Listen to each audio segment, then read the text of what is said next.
L-erba filgħodu ftit sigħat qabel ġie ppreżentat il-budget, il-Prim Ministru Lawrence Gonzi ħatar lil Francis Zammid-Dimech bħala Ministru tal-Affarijiet Barranin minflok Tonio Borg, li fil-jiem li ġejjin ser ikun qed jibda uffiċjalment ix-xogħol tiegħu bħala Kummissarju Ewropew.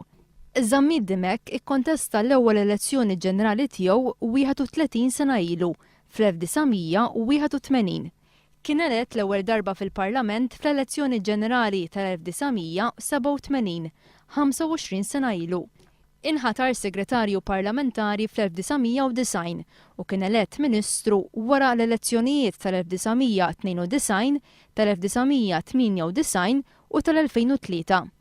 Fl-aħħar elezzjoni ġenerali tal-2008, Zammid-Dimech ma kienx elett la mid-9 u lanqas mill-10 distrett u sapruħu fil-Parlament wara li n-numru ta' deputati tal-Gvern żdied b'4 biex il-Partit Nazzjonalista bħala partit fil-Gvern ikollu deputati aktar mill-Partit Laburista.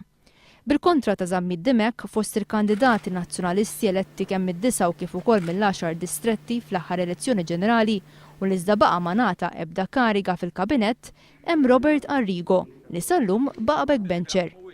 Intant fl-ewwel kummenti tiegħu ma' One News, Francis Zammid-Dimech qal li mhux ser iwettaq xejn differenti minn ta' qablu.